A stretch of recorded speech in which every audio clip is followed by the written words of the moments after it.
Selling specialized AI offers is the best path, if not the only path, to wealth in 2025, and I'm about to break it all down for you. And so if you don't already know, we are living in the modern day gold rush, which is obviously AI. And everyone, every content creator, every guru is talking about it.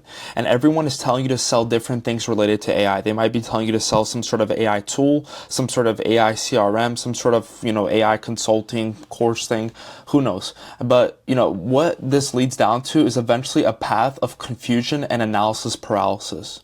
And what does that lead down to? That leads you to a path of inaction. And since we are currently living in one of the greatest windows of wealth creation that humanity has ever seen, you need to take action, and you need to do it quickly, because this same window of opportunity won't be open forever. Okay, so speed is extremely important.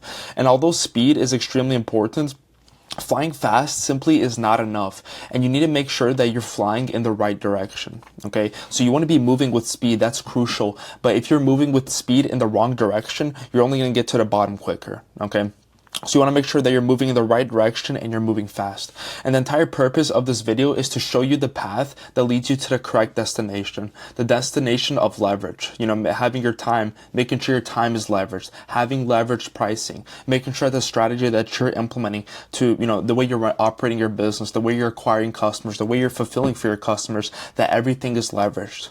Okay, and so how do you get there? Well, there's two paths that you can take. You can either become a specialized problem solver or a general problem solver. Okay, and I'm assuming by the green check mark and the red X mark that you know which one's the correct path and which one you should avoid. You want to go the path of becoming a specialized problem solver. Okay, and I'm about to define what each one means, what a specialized problem solver is and what a general problem solver is. Okay, so let's define what a specialized problem solver is. A specialized problem solver is an online service provider who addresses a specific niche problem for a well-defined target audience. Okay, their avatar, or some people even call it an ICP, ideal customer profile. Delivering tailored, high-value solutions and charging premium rates due to their expertise and focus.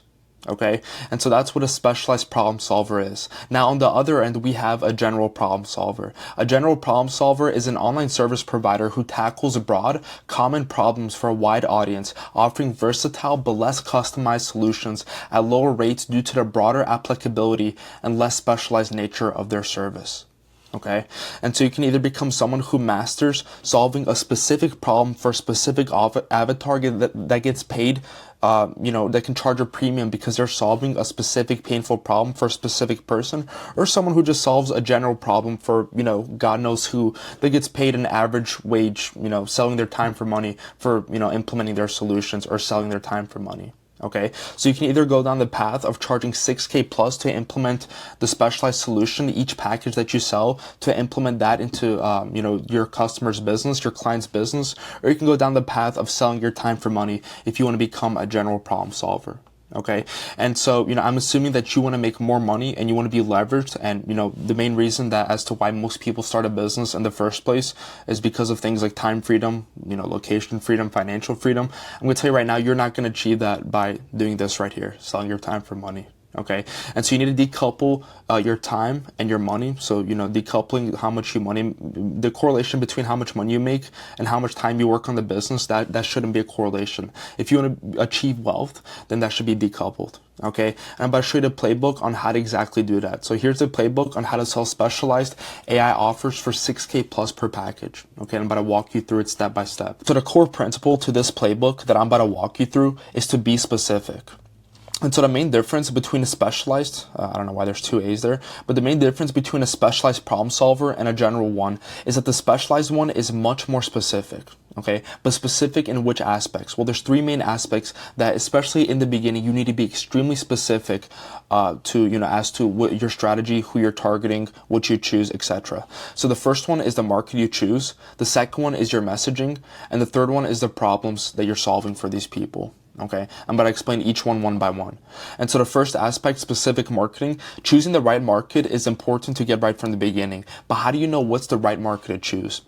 And I want to break down the criteria of what makes a specific market good, and the opposite of that, what makes a market bad, and how what you should go for, what markets you should look for when it comes to choosing your niche or market. And I use the words niche or market, like everyone else. I'm assuming I use those two words interchangeably. It means the same thing if you didn't know already. But I'm about to show you basically what makes a market good and what makes a market bad, so you know which ones to go for and you know which ones to avoid. And so, what makes a market good?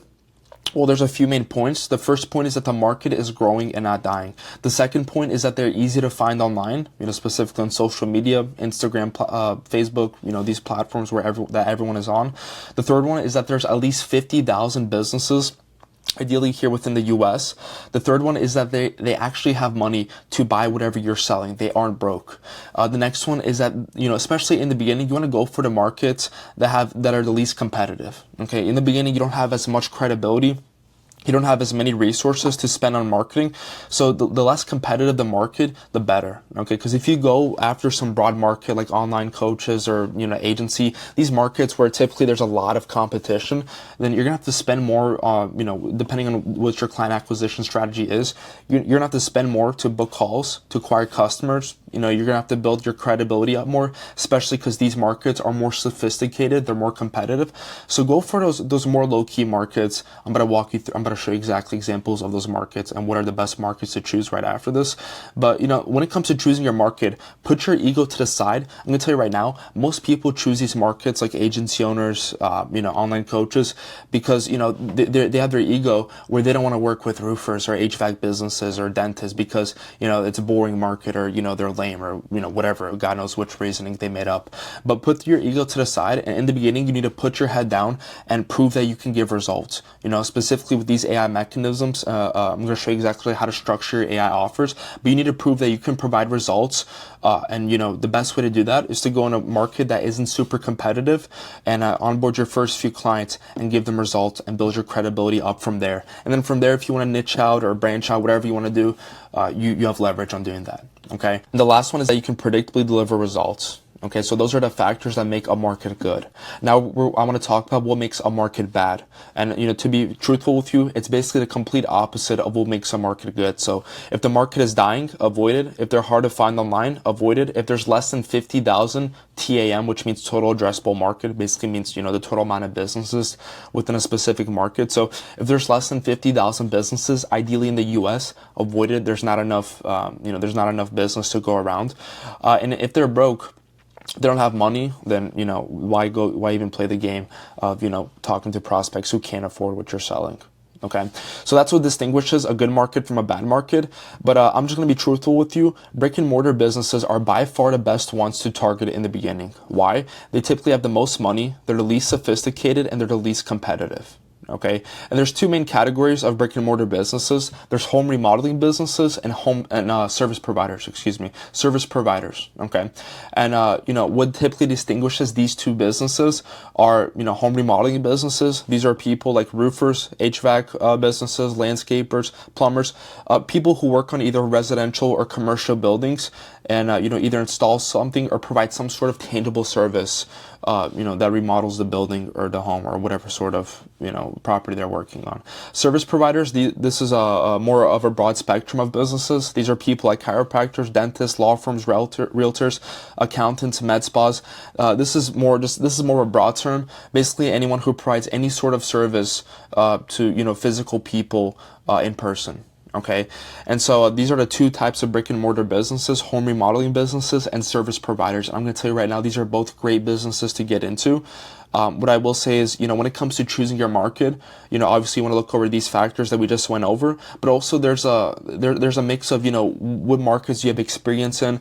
Do you know anyone in these markets? Do you have any sort of insight into any of these markets as to which problems they could be facing and what they're struggling with? And, based on, these various factors, that's how you choose your market. I will say that the home remodeling businesses, these people are typically a little less sophisticated and they're less educated on the marketing process when it comes to acquiring customers and getting attention on their business. So these people are probably a little less burnt out than the service providers like chiropractors, realtors. They probably get pitched more on a daily basis, but nonetheless, these are both great categories of markets to get into. Okay, but keep in mind the whole point of this video is to be specific. Okay. And so if you're starting from zero and have limited resources to allocate towards acquiring clients, especially your first few clients, then you need to be as specific as possible with the market you choose. Okay. And how do you do that? Well, it's by niching down. And so what does niching down mean? Well, essentially every niche has sub niches within them. Okay. So for example, I just took a few of these markets that we just went over: roofers, law firms, chiropractors, HVAC. And so underneath that umbrella of, so for example, underneath the umbrella of brick and mortar businesses, we have two categories. We have home remodeling businesses and service provider businesses. And underneath the umbrella of both of these, we have more markets. Okay, so underneath the umbrella of home remodeling businesses, we have roofers, HVAC, landscapers. And then, under service providers, we have chiropractors, dentists, law firms. Okay, and now if we go down another level, under the umbrella of roofers, we have more markets. Okay, so we have different types of roofers. We have residential roofers. We have commercial roofers. Under the umbrella of law firms, we have personal injury law firms, family law firms. Under the chiropractor umbrella, we have sports chiropractors, pediatric chiropractors. Under the HVAC umbrella, we have residential, HVAC businesses, commercial HVAC businesses. So I hope you're getting the point, is that, you can keep going down levels. And I'd say is once you've chosen your market and the niche down and choose a subsection, a segment of that market. Okay. Why? Well, I highly recommend you niche down, especially in the beginning stages of your business, because there's less competition, because you're more specific. For example, if let's say a sports chiropractor, they're scrolling on Instagram and they see an ad. The first ad says, "Hey, chiropractors, we'll book you 30 appointments a month with our AI marketing system." Okay. Are they going to click it? Maybe yes, maybe no. Who knows? It's talking to all the chiropractors. But if you're a sports chiropractor and you're scrolling on Instagram and you see another ad that says, "Hey, sports chiropractors, we'll book you 30, appointments per month with our AI marketing system," the sports chiropractor is much more likely to click on that second ad because it's talking directly to them. Okay. By being specific with who you're calling out, you're implying that you know exactly what the exact problems they're facing, because you know their business. You don't know all the chiropractors' businesses. You know that specific segment of the market, and you know their problems more than they know themselves. Okay, so there's less competition, there's more trust, and you're viewed as a specialized service provider, not a general one. Okay, which is huge. The whole point of this video. Okay. And so that was the first aspect, which was choosing a specific market and niching down, especially in the beginning when you have less resources to allocate towards acquiring customers. When you niche down, then the cost to book a call is cheaper, cost to acquire a customer, everything is cheaper because it's more efficient because you're speaking directly to that person. Okay. Aspect number 2 is specific messaging, and this is directly intertwined, directly correlated with choosing a specific market. Okay, you cannot have one without the other. And so if you talk to everybody, then you talk to nobody. Whether you're promoting yourself via content or ads, you need to ensure, and by the way, these two, I'd say these are the only two forms of marketing you need to be doing. Outreach, especially cold DMs, cold outreach, put all that to the side. Create content, build your personal brand, and leverage technology, leverage capital, run ads. Okay. And so you need to ensure that you're talking directly to your ideal customer profile, your avatar, your prospect, whatever you want to call them. So how do you do this? Well, the first thing you can do is have a revenue requirement. Okay. And this is mostly applicable to headlines and ads. Okay. So basically, I want to walk you through this example that, let's say the first version of the headline, let's say I'm targeting sports chiropractors. Let's say, "Hey, sports chiropractors, listen up." Now, if you're a sports chiropractor, you're probably going to click on this, okay? Because it's talking directly to you. You're a sports chiropractor. But what if it said, "Sports chiropractors making over 10K per month, listen up." Now you're being even more specific, and you're saying, "Hey, if you're this person doing this amount of money per month, or you can do $1 million per year, or, however, I'd recommend going on the Meta Ads library and, typing in your market and seeing what other people in your market are doing." And, there's this saying that goes around that says, good artists copy, great artists steal. That definitely applies when it comes to creating creatives and running ads. Okay, it's what everyone does. And so when you're adding this revenue goal, you're talking, not only are you talking directly to the person, but now you're talking to the level that person is on. Okay. And so by doing this, you're speaking directly to the qualified prospects, increasing the amount of qualified prospects opting in. Okay. So not only are you, speaking, more, you're being more specific towards the person, but now you're only going to get the qualified people opting in who can afford your service. Okay. And so you need to research your market and make sure that you know their problems more than they do. And by doing this, having specific messaging plus niching down, plus having a revenue criteria, your messaging will be so specific that every person who you are describing will feel compelled to opt in. Okay, because you're speaking directly to them. And so by having a revenue requirement, calling out the people who are doing over X amount of revenue and knowing exactly what are the problems that they're facing and knowing exactly what is the desired outcome that they want to achieve and what are the problems that are stopping them from getting there. And having a specific market, you're unstoppable. Okay, you're putting your ego to the side and you're truly wanting to win. Okay, and so your messaging will be so specific that every person who you are describing will feel compelled to opt in because you're speaking directly to them. Okay, especially in 2025 where the trust levels are so low, there's so many marketers, so many people running ads, making crazy guarantees that, you need to somehow build trust with your avatar. And one of the ways of doing that, probably the best way of doing that is, creating content, building your personal brand, providing free value. I'd say YouTube because that's where your audience spends the most time with you, kind of like how you are doing with me right now, which I appreciate, of course. But, another way of doing that is by having a specific market and talking to them directly by knowing exactly what their situation is, knowing their business model, and going that extra mile to study their business and the situation that they're in. Okay, so especially on a sales call, that's going to come in handy. But that's a talking point for a different video. So that's the second aspect. And so the third and final aspect is solving specific problems for your avatar. And this is really where the value comes in and, where you get leverage to charge a premium on your offer. And so if you want the ability to charge 10K plus per package, then you need to have a specialized offer that solves specific problems for your specific prospect. Okay, everything needs to be specific. And so how do you do this? Well, first you need to identify the problems they face. Okay, and these problems include things like lead gen, lead nurture, systems, automations. When it comes to choosing the problem that you're solving for your prospect, you want it to be directly tied to the monetary aspect of the business, to the bottom line of the business. Okay, so choose a problem that directly impacts how much money the business makes, and it's also easily quantifiable as to if you do a 10% increase in this metric in the business, then this is the outcome that we're going to provide to you to your bottom line. Okay, so something that is directly tied to the monetary aspect, to the profit aspect of the business, and something that's easily quantifiable and easily trackable. Okay, so that would give more leverage in sales calls and also on pricing and retention.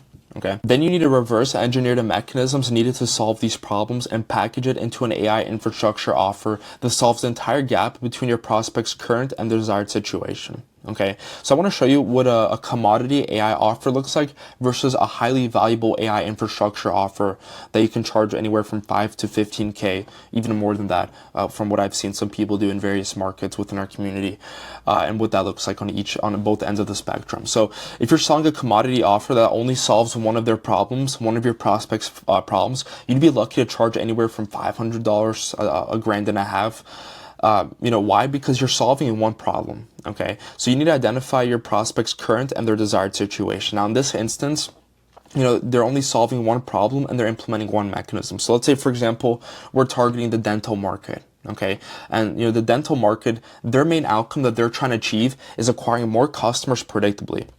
Now, when it comes to achieving that outcome, there's two main problems that need to be solved: lead generation and lead nurture. Okay. And if you're just running ads for someone or you're just implementing an AI voice dialer, then you're only solving one of those problems. Okay, so let's say, in this instance, we're trying to help them get more customers predictably, but we're only implementing an AI voice dialer. That's what our offer is. Hey, we'll build you an AI voice dialer and we'll implement it into your business. The only problem that you're solving is the lead nurture problem. What if they don't have any leads coming in the first place? Who is the voice dialer going to call? So you need to be thoughtful about that. And, there's a ton of ways to increase the value of your offer and solving every problem within your prospects, in between your prospects' current and their desired situation. Bridging that entire gap is the easiest way to increase the value. Okay, so this person right here, whoever's selling a commodity offer, is only solving one problem, so they're a general problem solver, which you want to avoid. There's a low probability of them reaching, your prospect reaching their desired situation because you're not solving all the problems. They still have the other problems which are left unsolved. So getting results is extremely hard, which means it's going to be harder for you to get clients in the future. You're easy to copy. You're selling your time, which is not leveraged, and you can't charge high prices because you're not perceived as valuable. Okay, so this is the worst situation to be in. Now, what you want to do what most people avoid doing because they're lazy. What you want to do is take this and package it into an AI infrastructure offer. Okay, so this is what you want to be selling: an AI infrastructure offer that solves all of your prospects' problems. Now, this you can charge anywhere from 5, 10, 15, 20, 12, depending on the market and the problems you're solving and the amount of money that you can project to these businesses that you're going to make them with, the service that you're providing. You can charge a premium. Okay. Now, before I walk you into this, I want to give you a heads up that the reason why most people sell this right here instead of this right here is because this does take more upfront effort to map out, to research, to set up. But I do want to tell you, if you do put in the upfront effort to create a valuable offer to a market who's having problems that your offer can solve, and you bridge the entire gap, then you will have less competition down the line, because all the people, all the quote unquote competition didn't want to put in the upfront effort to create a highly valuable offer. Okay. So take that upfront effort, or, when it comes to creating your offer, choosing your market, put in more effort than everyone else. So you've already beaten them. So you're not even competing with them when it comes to client acquisition, because your offer is a no-brainer. Okay. And so, we have the same instance. Let's say we're in the dental market. We have their current situation, which is, barely getting clients inconsistently, and their desired situation is, which is predictably getting clients predictably. Okay. And so we have a gap, and there's multiple problems that need to be solved. Let's say, lead generation, lead nurture, those are the main two.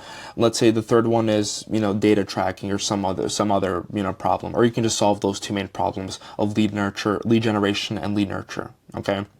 And so in this instance, you can generate their leads for them through Meta Ads, and you can also nurture their leads by maybe helping them implement Go High Level or some sort of CRM if they don't have one, and implementing an AI voice dialer to reach out to all the leads that you've already generated, because you're solving every problem in between the gap of their current and their desired situation. Okay, and I hope you're understanding this concept.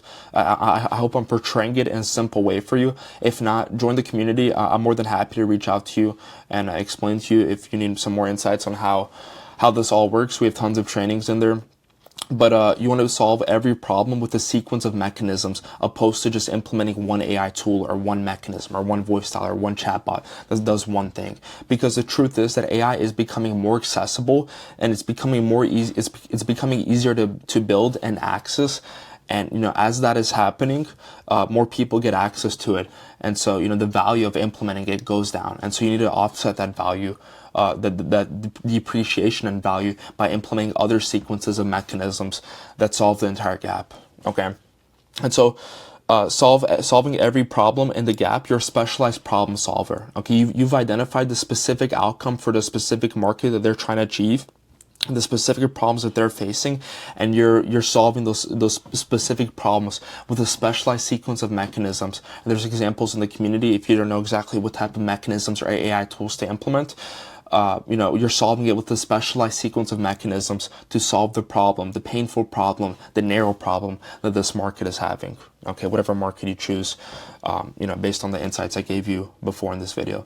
And so also there's a higher probability of your customers, your clients, reaching their desired situation. Why? Because you're solving every problem in the gap. Like I said in this example, if you want to get them more customers, but you're only helping them nurture their leads and they're not able to generate leads, they're not going to, get results. But in this instance, if you're generating their leads and if you're nurturing their leads, then them getting more customers is much more probable, and you're going to get much more case studies and results because you're solving every problem. Okay, you're hard to copy because, like I said, putting in the upfront effort is something that most people don't want to do, and they're lazy. So you have less competition down the line. You're selling systems that are already built, so you're more leveraged, and you can charge a premium so that you can hire a fulfillment team. When you're charging 6, 8, 10K upfront, 12K upfront, then you're financing and this is kind of going deep in the bag, but you're sort of, when you're collecting all that money up front, you have more money to finance for your acquiring your next customer. So if every customer let's say your client acquisition cost is, I don't know, $600. Okay, so if you're if it costs you $600 to acquire each customer, and you're collecting, let's say upfront at once, let's say you're collecting $6,000 from each customer, then you can just keep spending money to acquire more and more customers, and you can outsource, you can hire a fulfillment team. You just have so much more breathing room to, scale your business and do things, opposed to, this situation where you're collecting $500, $1,500, and you're doing all the work yourself. You're basically a slave to your business. Do you want to have room to breathe? And so that way you're not stressing, 24/7 over your business, because you do need to remember the reasons as to why you started this business. Because if you're gonna charge, I don't know, let's say $100 per hour to implement some sort of chatbot, then you're better off getting a job. It's less stress, probably gonna make more money. You're gonna have money for bills left over. You're not gonna have the headache of dealing with people that don't listen to you or don't respect you. And it's just a safer route. Okay. And so what I will say is, if you're gonna play the game, if you're gonna choose to play this game, play it to the full extent. Okay, and put in the upfront effort to actually make it worth it. And so that's the video. That's how you become a specialized problem solver. And like I said, if you want more insights, if you want direct access to me, first link in the description is a free AI scaling specialist school community. Hundreds of members in there. Join it, network with people, talk to me, and I'll see you on the inside. Bye.